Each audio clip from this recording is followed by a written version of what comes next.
Bueno, estamos en diálogo ni más ni menos que con Fernando Cabrera, ¿verdad? En estas conversaciones que estamos teniendo con distintas personalidades cuyo objetivo es nutrirnos de visión, nutrirnos de información, nutrirnos de perspectivas en las distintas áreas del quehacer nacional, ni que hablar que la cultura en general es un área cada vez más relevante y que necesariamente tenemos que abordar con conocimiento de causa.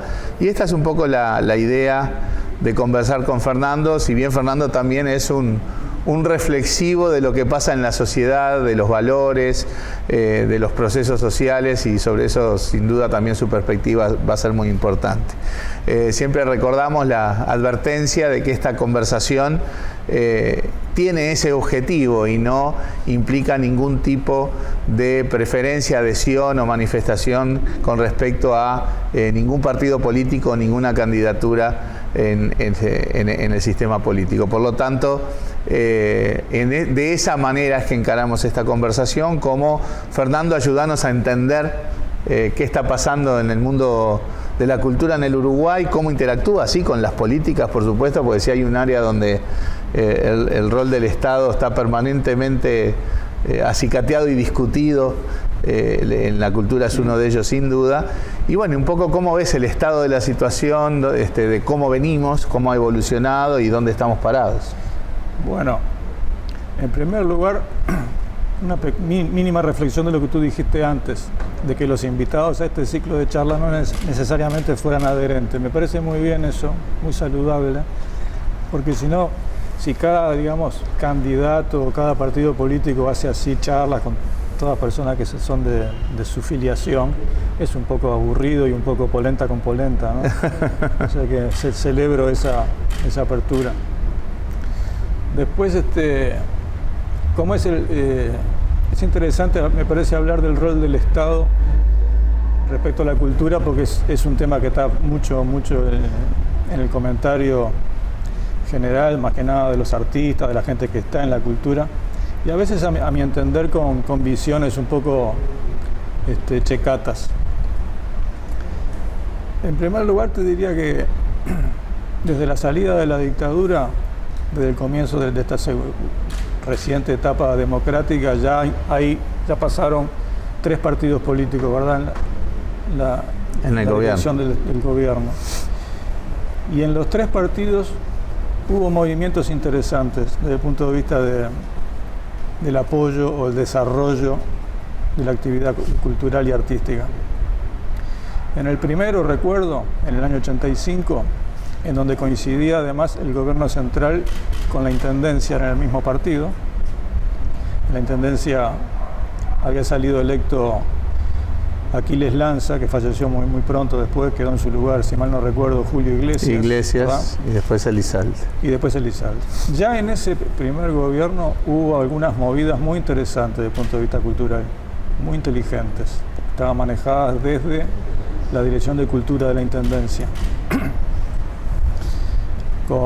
En concreto, bueno, con una cuestión que se llamaba un circuito barrial que había, con espectáculos de toda índole, distribuidos por todos los barrios de Montevideo, con una gran infraestructura que se utilizó de sonido, transporte, escenarios, había danza, música, teatro, bueno, estaba muy bien hecho.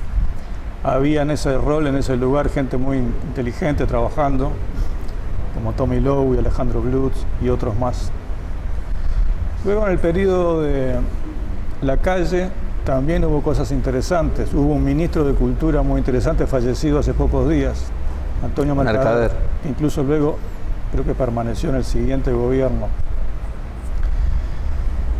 Cuando llega el Frente Amplio al poder hace unos 15 años, ahí yo creo que un poco se organiza más la cosa, se institucionaliza más, se pone un poco... O sea, lo anterior lo veías más como impulsos. Ahí está. Muy bienvenidos, sí, y saludables.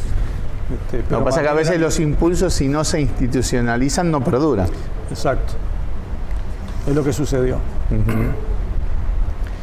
El actual gobierno yo creo que institucionalizó un poco mejor la cosa, tanto desde el Ministerio de Cultura, Educación y Cultura, como desde la Intendencia.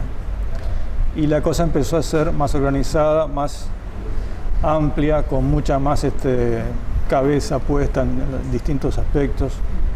Empezaban a aparecer apoyos económicos buenos para todas las disciplinas, concursos, apoyos de todo tipo, los fondos concursables. También empezaban a pasar cosas muy interesantes desde el punto de vista infraestructural y edilicio, con la recuperación de infinidad de salas que estaban derruidas por todo el territorio del país. Viejos cines abandonados que se reconvirtieron en salas modernas, polifuncionales. Se puso a... Sí, porque uno ve la sala Citarrosa, el Solís y el Sodre, eso, pero en realidad, que son los... Eso también le iba a nombrar, pero en todo el país sucedió eso. Importa destacar eso, que es mucho más. En todo el país, en capitales y también en ciudades menores.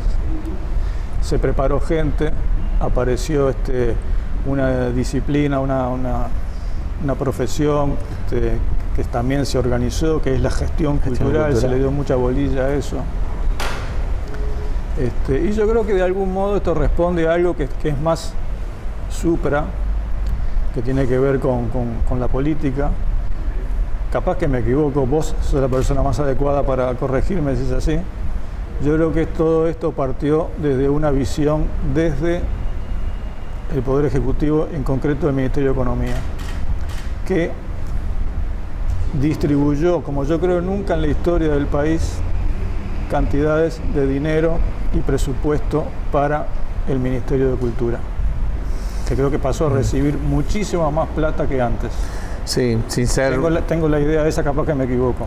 No, hubo, no sé si la iniciativa es desde Economía, pero sin duda hubo mucha receptividad, porque cuando uno enumera la cantidad de leyes o de cambios institucionales en la materia, que van a lo artístico y cosas más allá de lo artísticas. Por ejemplo, se conformó la seguridad social para los artistas, por ejemplo, que increíblemente antes no, y que tomaba en consideración cuestiones, especificidades de la creación artística, además que ajustaban y requerían un régimen especial.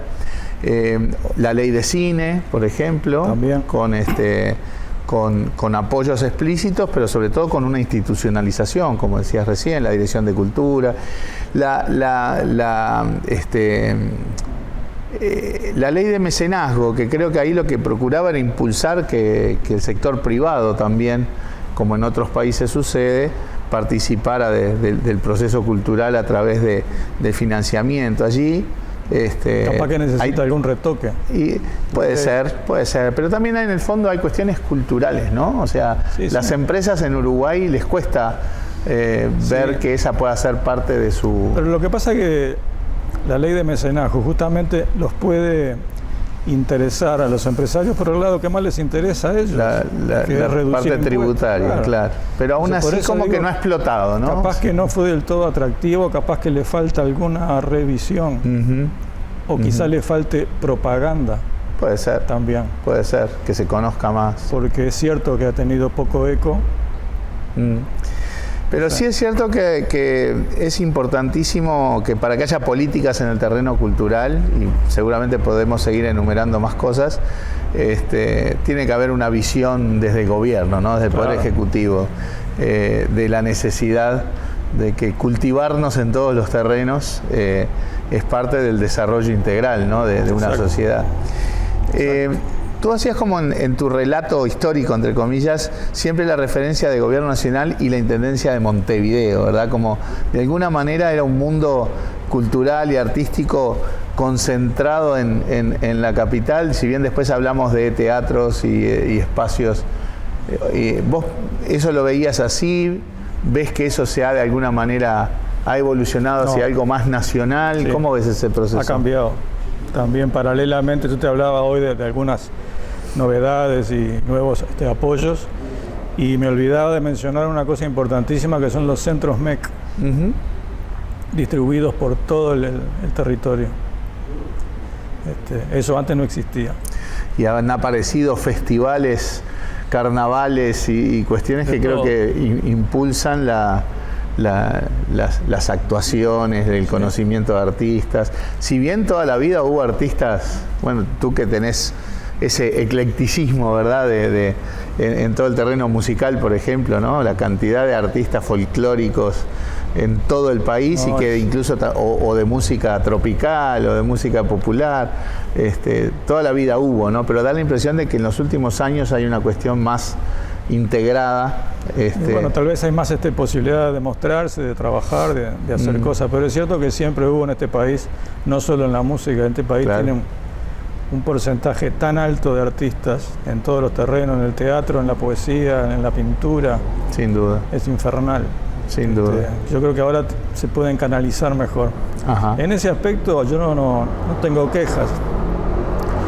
Y por eso te decía que no me gusta hablar como músico, sino más bien me gusta tener una mirada por encima de eso. Yo soy un ciudadano, una persona que vive en un barrio, que interactúa con todo lo demás, da la casualidad de que mi profesión o mi oficio es ser músico, pero no me gusta hablar corporativamente desde mi lugar de músico, porque te vas a encontrar, y acá muchos podrán molestar o no, desde mi gremio, ¿no?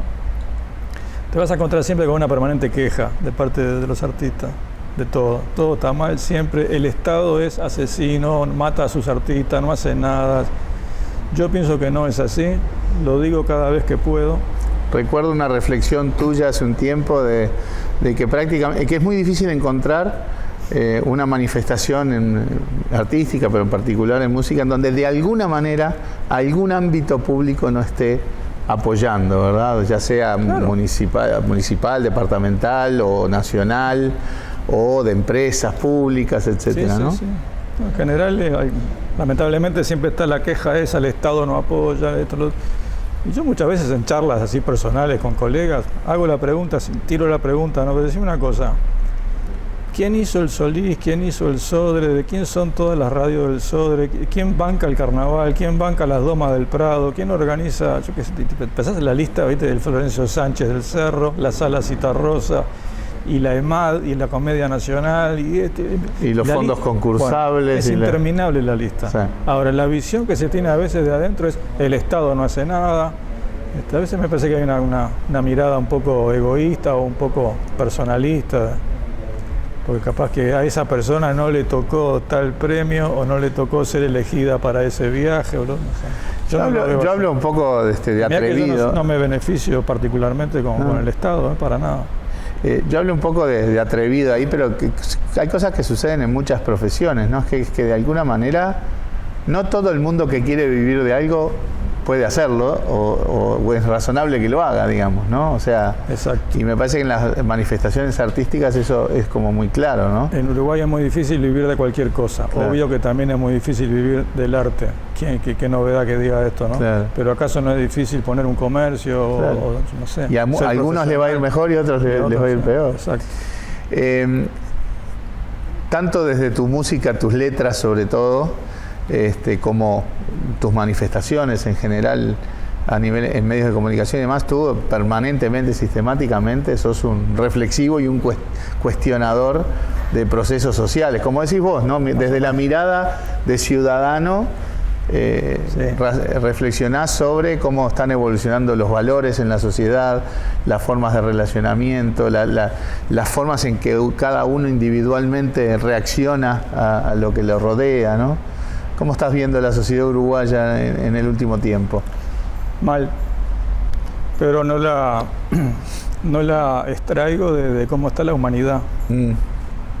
O sea, yo creo que la humanidad está pasando por un momento, o tal vez fue siempre así, y uno siempre piensa que este momento es peor que otro, no sé. Pero bueno, campea el egoísmo, las personalistas, el qué me importa. Y el Uruguay no es ajeno a eso, la sociedad ha cambiado, está muy cambiada a como yo la conocí. Es cierto que soy un hombre viejo ya, pero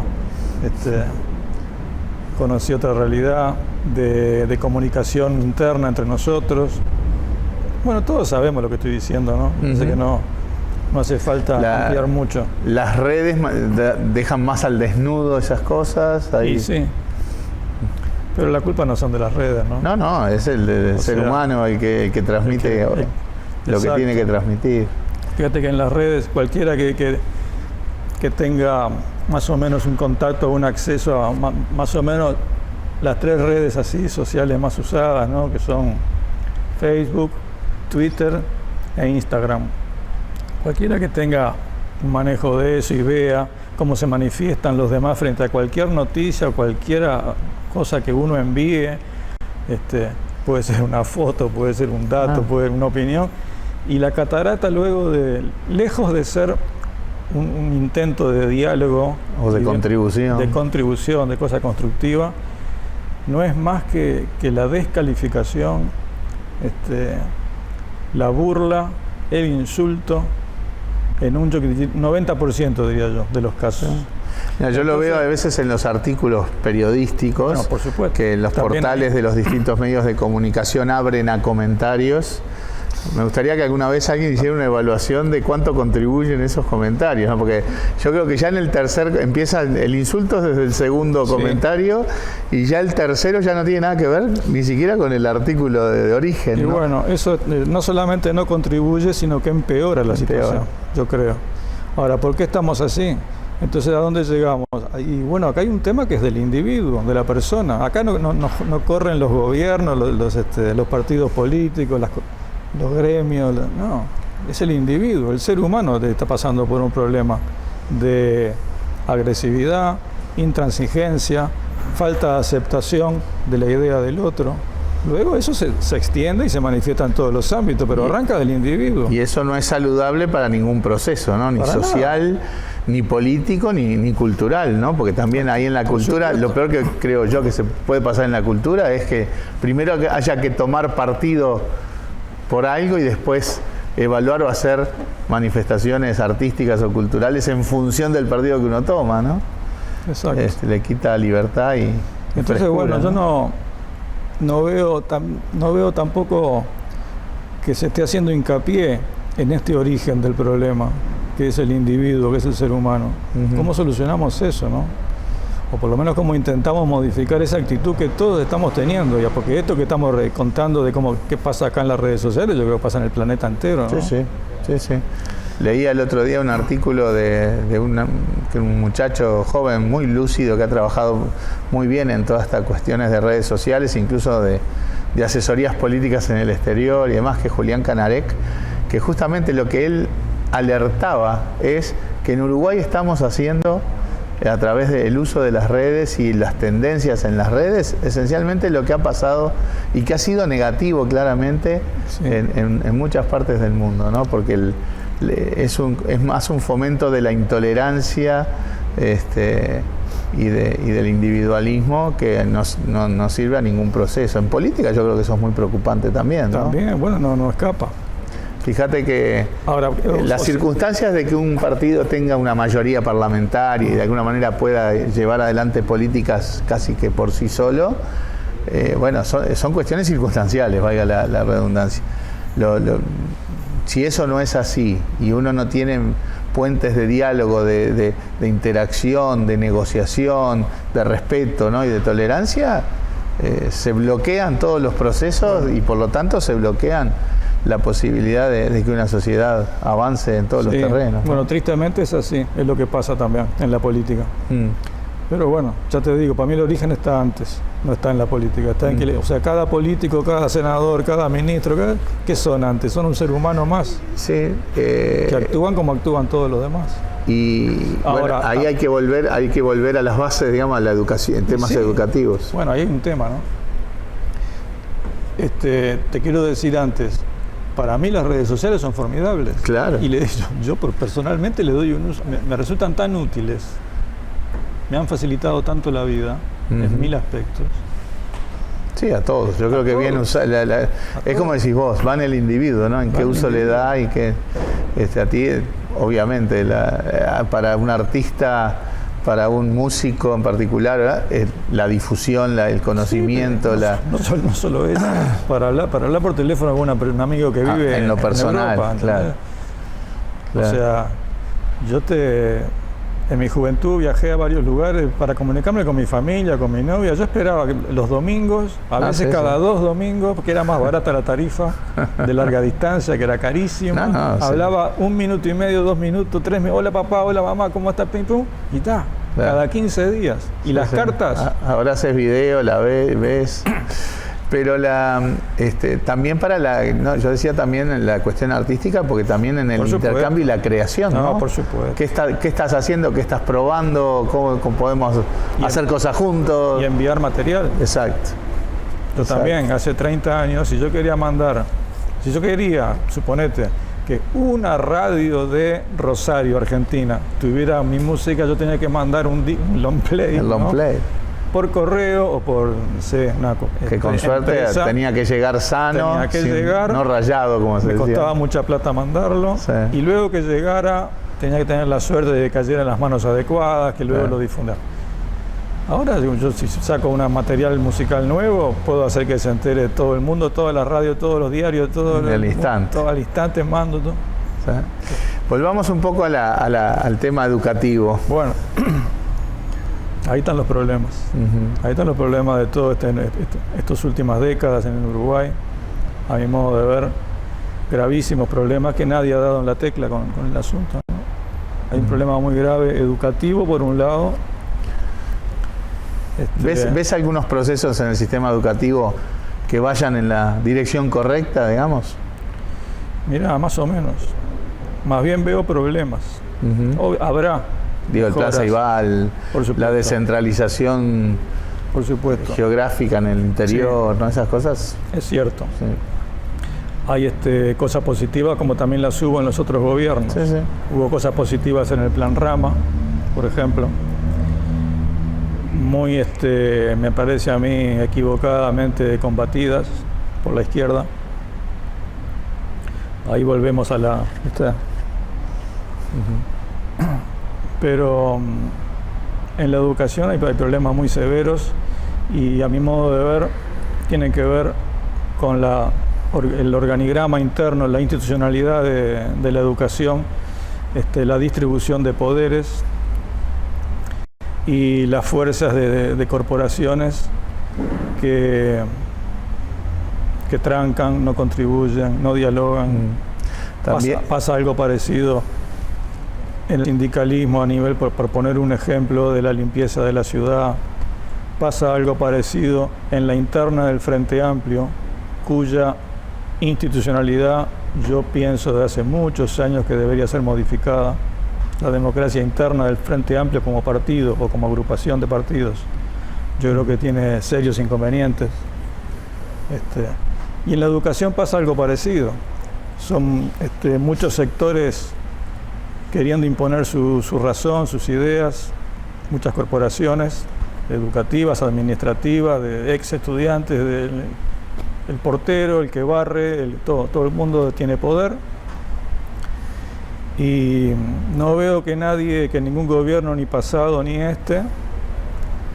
se ponga, digamos, en la actitud de decir, bueno, basta, se acabó esto, acá hay que, no sé, voy a decir una pavada porque yo no soy, lejos estoy de ser un experto en el tema, pero vamos a poner a especialistas, a pedagogos, a que se pongan a estudiar, que los encerramos en un convento 2 años, que elaboren un plan moderno, adecuado, mirando el futuro, que ahí sí haya democracia. eso de convento y moderno, en la misma frase. Bueno, quise decir el edificio. Sí, está claro. El edificio. O sea, tú lo que hablas es, de alguna manera, la necesidad de una mayor conducción política del proceso.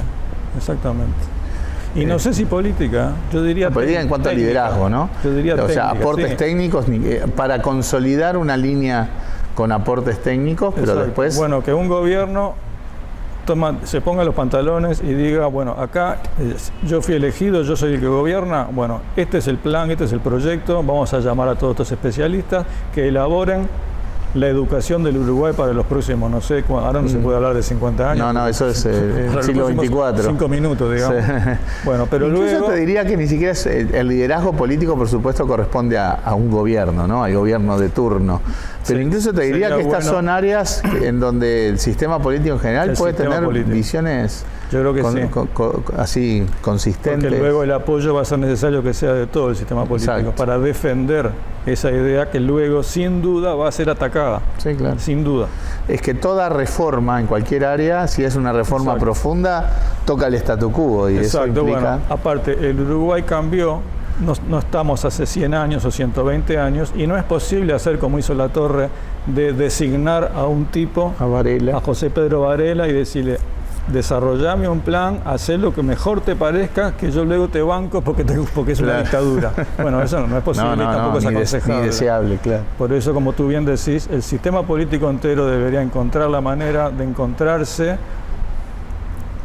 esa autorización y luego dársela a los técnicos, a los especialistas. Sí. Para mí la palabra especialista es adecuada a todo lo que hagamos. Tengo un amigo que decía: mira, todo bien con la cuestión política, pero si yo voy en un avión, quiero que allá adelante haya un piloto. El mejor piloto. Sí. Estamos de acuerdo. ¿Cómo haces interactuar, digamos, porque también en el tema educativo está hoy en contextos sociales diferentes? Claro. Y a veces se le exige al sistema educativo que resuelva, un poco en analogía a lo que decías vos hoy del individuo, ¿no? A veces se le exige al programa educativo que compense o resuelva cosas que no vienen resueltas en los hogares, en las familias, en la sociedad. Ojo, esto no significa que el sistema educativo debe ignorar eso, ni mucho menos, lo tiene que tomar como un dato de la realidad, pero es como un desafío potenciado, ¿no? Mayor, que obviamente se retroalimenta, ¿no? Porque una mejor educación va a mejorar también la cuestión social, pero evidentemente hay fragmentación social y ahí es donde se ve con más nitidez las debilidades del sistema, ¿no? Mira, antes de llegar a la fragmentación social, yo te diría, también los que están más cómodos y las clases medias y las clases altas han modificado un poco su actitud respecto a cuál es el rol de la educación en la sociedad y han pasado a pensar: yo me lavo las manos, o yo tengo 3 trabajos, o yo me voy a jugar al golf, o yo no sé qué, y que la escuela se encargue de la educación de mi hijo. Eso para mí también es un error que ya no es ni político ni ideológico, es un tema de cómo el individuo maneja sus valores y su forma de actuar en la sociedad. O sea, el padre y la madre, el núcleo familiar también tienen mucho más importante que la educación, que involucrarse, es el rol de ellos. Claro. Pero todo el mundo está... O es parte de la educación, ¿no? O es parte. Ahora la cuestión es que esté la mayor cantidad de horas posibles en el colegio o en la escuela o en donde sea. Ahí, eso yo pienso que está antes también de la discusión política o técnica. Sí. Hay el tema de la evolución de valores también, exacto, ¿no? Ahora dejando eso de lado. Para mí, bueno, capaz que no es exactamente lo mismo que estamos hablando, pero para mí hay otro debe muy importante de todos estos gobiernos, y para mí es gravísimo y cada vez es más grave, que es el tema de la marginación, de la delincuencia, de las cárceles, de qué pasa con las cárceles. Yo sigo viendo que cualquier partido político, cualquier sector, todo el mundo se ajeniza, todo el mundo se lava las manos, nadie pone un poquito de preocupación en este tema. Siempre están los aislados, ¿no? Yo qué sé, Petit, o el que le toque esa función. Obvio, ahí siempre encontramos un poco de preocupación y de gente que pone una mirada también técnica y humana en el asunto, pero es uno... Mira, yo capaz que lo que digo es una impresión, no es algo basado en ningún estudio, pero a mí me da la sensación de que la sociedad, con el tema de la inseguridad, que obviamente es un tema principal en la sociedad uruguaya, de alguna manera, no sé, consume, entre comillas, o está atento a el tema de los delitos y eventualmente de la resolución del delito, hasta que llega a que sí, bueno, ya agarraron al lado las personas responsables de tales delitos. A partir de ahí la sociedad... Que los metan en la cárcel, se olvida. Chao. Es algo que no, como que de alguna manera no queremos saber. Exacto, ¿no? Es así, gravísimo. Y el tema carcelario es muy importante, ahí en mi perspectiva tiene que ver con que parte de la realimentación de los temas de la seguridad o inseguridad tiene que ver con la capacidad de rehabilitar reclusos, además de cuestiones sociales, además de cuestiones de empleo, por supuesto, ¿no? Pero ya en el terreno de la resolución de los temas de seguridad después de los delitos.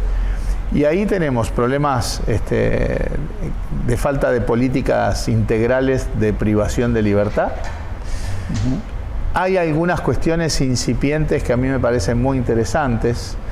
Tú mencionabas a Petit, que obviamente como comisionado parlamentario está haciendo un trabajo de relevamiento de información. Hay un informe de él que segmenta los centros carcelarios en función de sus capacidades de rehabilitación.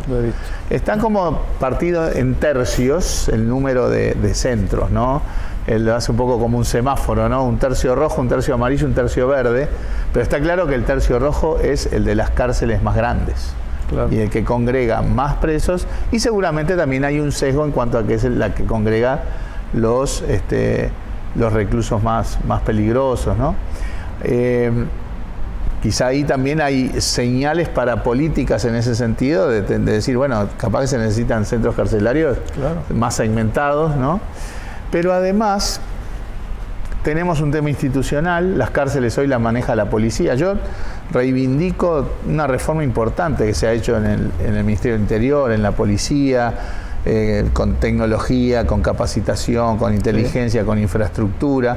La sociedad hoy tiene una mejor percepción, creo, de la policía. Pero tiene, por definición, por vocación, por la especialización que uno le da a la policía, tiene el enfoque de prevención y represión, no de rehabilitación. No tiene por qué. Entonces, creo que la rehabilitación tiene que separarse de la lógica policial. Yo creo que las cárceles no tienen que ser manejadas por el Ministerio del Interior o por la policía. De hecho, ya hay una experiencia a mitad de camino, que es el INISA, ¿verdad? O sea, un poco asociado a los menores infractores, que se saca como un servicio descentralizado. Yo creo que el manejo carcelario también desde el punto de vista institucional, porque nos va a obligar a cambiar la cabeza de para qué están las cárceles, ¿no? Pero Mario, no quiero ser pesado, insistente y reiterativo. Pero vas a fracasar. Pero exacto. Tiene que haber una reflexión previa antes de llegar a las resoluciones, a las ideas políticas, a las fórmulas de solución. Tiene que haber una reflexión previa de la sociedad, de cada uno de nosotros. ¿Qué piensa él? No sé qué altísimo ya te digo, la sociedad hoy decide ignorar eso, ¿no? Pero antes decide ignorarlos, luego que los mete presos. Lo primero es a la cárcel. Exacto. A todo el mundo tiene que estar preso, tiene que estar preso.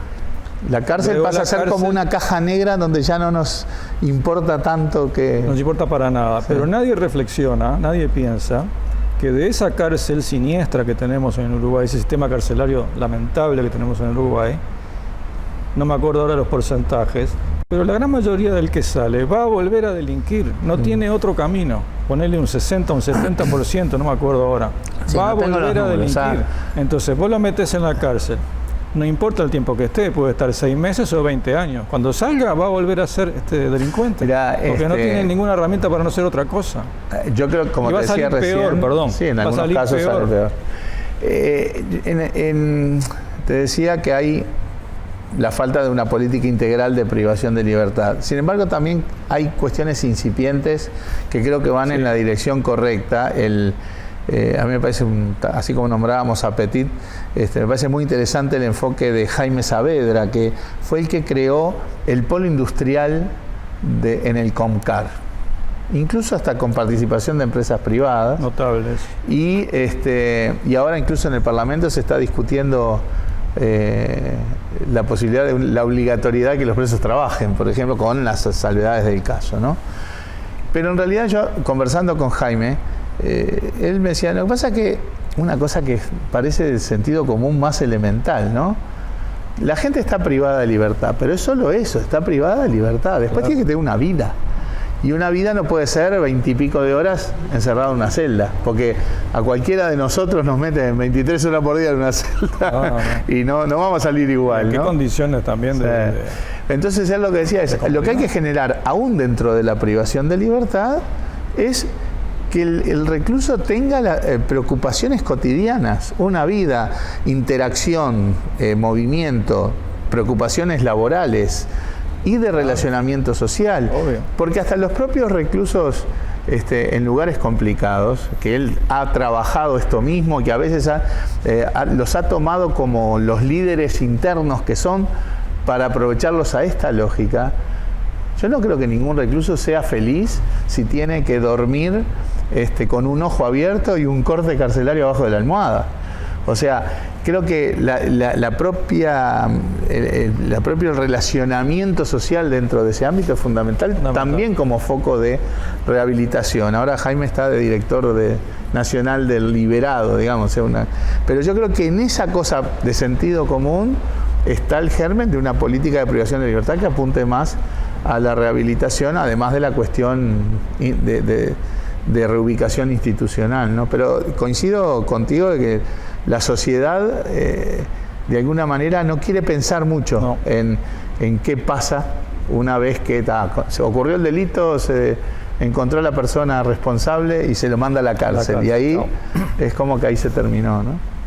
La evolución, o sea, está un poco implícita en esta conversación, ¿no? Pero estás viendo entonces como una evolución preocupante de los valores en la sociedad en general, ¿no? Sí. Pero en ese marco es donde uno tiene que hacer su actividad, tanto artística como política. Condiciona eso todas las actividades, sin duda. Y mirá, yo qué sé, lo que pasa es que yo te podría decir, yo puedo ser de dos maneras en la vida. Puedo ser una persona activa, militante, atenta, que me preocupo, ¿verdad? O también puedo ser un desencantado, que ya me importe todo un comino, me haga a un lado y trate de sobrevivir como pueda. En ambas circunstancias, igual van a prevalecer cuáles sean mis valores. Claro.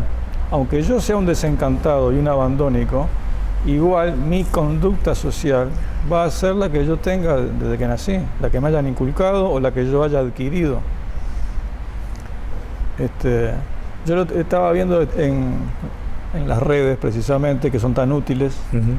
Hay algunas personas que han inventado así un sitio de ponerte fotografías del Uruguay desde que existe la fotografía, ¿no? Desde hace 100 y pico de años. Entonces, claro, aparecen todo el tiempo fotografías de calles, plazas, avenidas, cosas que fueron modificadas urbanísticamente por completo, playas, etcétera, 18 de julio, los barrios, el interior. Y es un poco, parece ligero lo que voy a decir, pero no lo es. Vos ves una fotografía de 18 de julio llena de gente caminando, ómnibus, autos, y mirás la vereda y no hay un papelito. En los años 40, en los años 30, en los años 20, en los años 50. Ves una fotografía del Rosedal del Prado o de la playa Ramírez, buenas fotos, claras. No ves nada, una colilla de cigarrillo, un papelito, no ves mugre. Y también no sé, la vestimenta de la gente, el cuidado atildado de su presencia. Es una pavada lo que estoy diciendo, ¿no? Pero hoy salís a la calle y tenés que esquivar la mugre. ¿Y esa mugre quién la hace? Nosotros. Claro. Porque después nos quejamos. Y además no utiliza los mecanismos para... Exacto. Entonces, esa pequeña pavada, que parece que no fuera grave ni importante, bueno, es un indicador. ¿Por qué yo voy a comprarme un alfajor o una caja de cigarrillos, lo voy a consumir y voy a hacer así? Hermano, ¿cómo haces eso? Esa persona que hace eso, yo estoy seguro en su casa, por humilde, modesta que sea, está todo limpito adentro de la casa, está todo prolijo. Pasa la escoba, limpia la mesa, pero sale a la vereda y la ciudad deja de ser su casa. Es ajena. Es ajena. Bueno, hermano, ahí hay un problema. En el interior todavía se mantienen, ¿no? Uno va por ciudades en el interior y las ve limpias. Es cierto, en Montevideo el tema. Y bueno, y en el exterior se ve un poco de todo, ¿no? Pero ves para los niveles de desarrollo y de cultura del Uruguay, ahí es donde uno ve el egoísmo, ¿no? El me importa un comino, el otro me importa, no me importa, soy yo solo en la vida, no hay más nadie. Hago lo que quiero, hago mugre, hago ruido, hago desmanes, rompo el monumento. ¿Qué ideas, qué cosas te pueden surgir, digamos, mirando ya en lógica de políticas culturales, vinculado a la parte artística o más general, que sean necesarias abordar en el futuro cercano, digamos?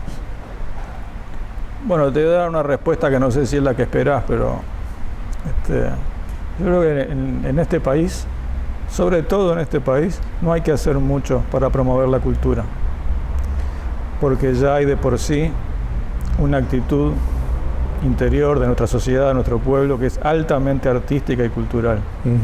Ahora, ¿qué pasa? Todos nos enfrentamos a la realidad de que es difícil vivir si sos poeta, si sos músico, si sos que todo es complicado. Y sí, bueno, es todo complicado. ¿Por qué es complicado? Porque el país tiene 3 millones de habitantes y como mercado interno es inexistente. Porque hay muchas expresiones culturales, además que son locales, ¿no? O sea, que no, claro, no necesariamente apuntan a un mercado regional, global. O no sé, podrán que tengan una relevancia internacional de suyo, o sea, porque sí, porque está buena, porque ahora con las redes es más fácil. Ahora, al Uruguay no hay que promoverlo artísticamente porque ya es un país con un nivel artístico. La inquietud, decís, de la gente, la vocación, la inclinación. Y las cualidades, que no sé si son hereditarias o se deben a que hubo escuelas, disfrutamos, ¿no?, de 100 y pico de años de clases medias y de buena educación y de que todos los nenes podían ir a estudiar el piano y el otro estudiaba inglés y el otro guitarra, le pagaba escuelas de guitarra en Uruguay. Y eso sigue siendo así y hay una inclinación del pueblo uruguayo hacia el arte, pero grandísima. Uno lo ve todos los días, nos olvidamos de eso, pero si vos vas a un asado, si vas a un campamento, si vas a una playa, al Cabo Polonio, si vas a... Hay una guitarrita y todo el mundo sabe las canciones. Canta todo el mundo es pintor, todo el mundo es poeta, todo el mundo es artesano. Eso no hace falta incentivarlo. Después está el problema de la sobrevivencia de todos esos artistas. Es dificilísimo. Eso trasuntado en forma de vida, digamos, sustentable. Es dificilísimo, igual que cualquier profesión, sí, claro, que cualquier que tiene una farmacia, el que tiene un kiosco, el que tiene... No todo el que quiere ser, informático va a ser exitoso, no todo el que quiera hacer música o pintura va a ser exitoso. Yo no puedo pedirle más manifestaciones artísticas al pueblo uruguayo, obviamente, con todo lo que tenemos, lo que es nuestra pintura, nuestra literatura, tiene relieve internacional, nuestra música. Proporcionalmente el Uruguay en eso es enorme, ¿no? ¿Qué más podemos exigirle a 3 millones de personas que todo lo que ya tenemos y vamos a seguir teniendo? El tema es otro, el tema es la pequeñez del país, que todos exigimos, claro, todos somos ilustrados, todos estamos educados y todos pedimos mucho, justamente por eso.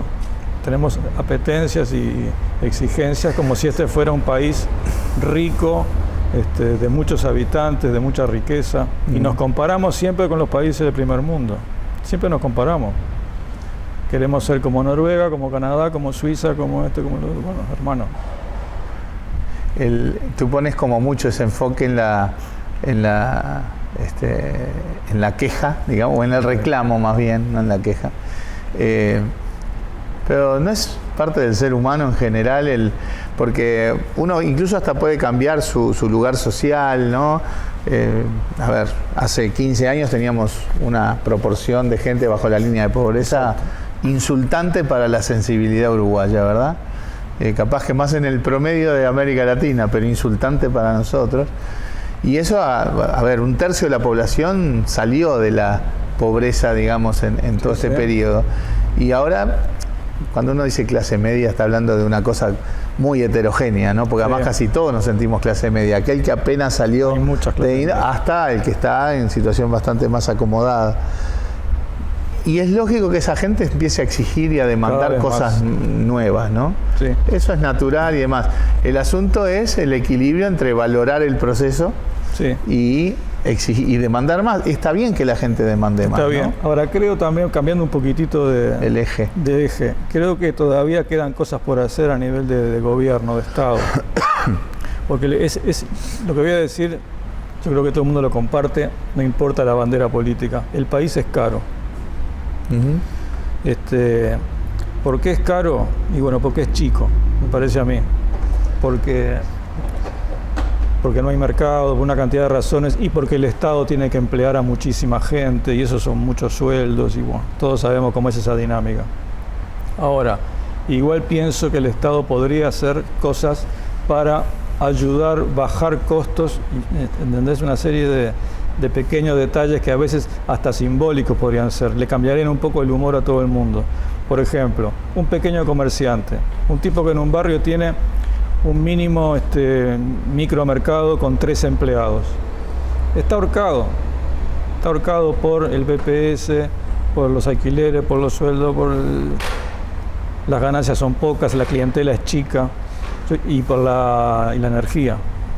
Entonces, yo creo que sería un gesto, una cosa que habría que plantearse, de finalmente dar un paso en ese terreno, de bajar un poco las tarifas de la energía, de los combustibles, de la electricidad, de darle una mano al que tiene, ¿viste? No sé cómo se llaman, pymes, o el que tiene darle una mano, bajarle un poco el aporte al BPS, hacer ciertos gestos. A nivel tributario hay una discriminación, ¿no? O sea, los regímenes tributarios de lo que se llama desde el monotributo, que es más chiquito de incluso lo que vos decís, hasta lo que paga una gran empresa, son regímenes muy diferentes. Estamos en un tema bravo también ahí, es la distribución de la riqueza, grosso modo. No, claro, no, pero digo, el tema tributario en el sentido de con qué régimen, cómo se computan los impuestos que cada uno tiene que pagar ahí. Por eso. El micro y pequeña empresa tienen regímenes simplificados que son bastante menos onerosos, obviamente, que los de una gran empresa. La parte ya de seguridad social, que decís vos del BPS, ya es más complicado porque es un tema de que esa es plata para el ahorro de las pasividades, ¿no? Que es un tema, ahí hay un tema grueso, sin duda, a reanalizar y a redefinir, ¿no? Porque es prácticamente la cuarta parte de gasto público es la seguridad social, ¿no? Ahora, también yo tengo una Pero entiendo sí el punto de buscar a veces gestualidades, claro, que habrá que medirlas en cada caso. ¿Cómo están distribuidos también los impuestos, no? Yo tengo una percepción que creo que es bastante general, puede ser equivocada y nadie mejor que vos para que me la ilustre, ¿no? Que sos economista y has trabajado adentro del Estado. Yo pregunto, ¿el mundo financiero tiene la misma carga impositiva que el que tiene un almacencito? El banco, en cuanto a sus ganancias, tiene más carga impositiva e incluso más aportes a la seguridad social, porque el aporte a la caja bancaria es muchísimo más alto que al del régimen general. En cuanto a las ganancias de los bancos, o sea, los bancos tributan por el régimen más oneroso, digamos, y un almacencito tiene regímenes simplificados que son menos onerosos. Pero de todas maneras, entiendo el punto, ¿no? O sea, las capacidades de contribución son distintas. El banco es una cosa, pero el que tiene el capital adentro del banco. Ahí se paga las herencias. Bueno, mira, nosotros hicimos de manera políticamente riesgosa, diría yo, pero que salió bien, creo que en buena medida, por algo que vos decías, hablabas en referencia hoy al sistema educativo, que yo creo que sí hubo en el proceso de la reforma tributaria, que fue liderazgo, visión, enfoque, trabajo profesional y técnico y liderazgo político. Nosotros tuvimos un año y medio prácticamente discutiendo, conversando, intercambiando con la sociedad los temas tributarios, cosa que políticamente es riesgoso, porque imagínate discutir de impuestos, ¿no? Que se llaman impuestos, ya el propio nombre te da la idea de que es un tema delicado. Y el régimen tributario básicamente creo que se legitimó, funciona, y eso, pero no, desde el principio siempre dijimos que esto no quiere decir que eso era intocable, y de hecho ha habido muchas modificaciones sin alterar el esqueleto, la estructura del sistema y los objetivos. Pero yo creo que todavía quedan cosas por perfeccionar en el sistema tributario. Incluso el programa del Frente ahora habla del impuesto a las herencias elevadas, por ejemplo, ¿no? Que no es algo que vaya a alterar ni a mover mucho la aguja en términos de recaudación, pero es un gesto en clave de equidad que creo que perfectamente razonable, ¿no? Porque hablando groseramente, ¿no? Yo estoy cansado de ver en los medios, en la prensa, todos los días, el dato de que los ricos son cada vez más ricos y los pobres cada vez más pobres, en el mundo entero. A eso me refiero. Ya sé que es poco específico lo que estoy diciendo, pero... No, está claro. O sea, el funcionamiento del capitalismo tiene esas tendencias, y lo que uno hace desde un estado pequeño como el Uruguay, creo que en general procura compensar un poco eso, ¿no? O sea, el 75%, o sea, 3/4 partes del gasto público es gasto público social, que tiene como objetivo, entre otros, compensar desigualdades que están en el propio funcionamiento de la naturaleza del sistema. Para eso yo apoyo el sistema político, pago el sistema político, para que gerencie mi país, es para eso. Vos me conocés, yo soy un estatista, en el fondo. El Estado tiene un rol fundamental, sobre todo. Más, mira, en estos procesos de dinámica tecnológica tan brutal que nos atraviesa la vida. Si la tecnología no está regulada. Claro, pero vos tenés un montón de oportunidades y un montón de riesgos. La gente con capacidades, que en general tiene una cierta correlación con su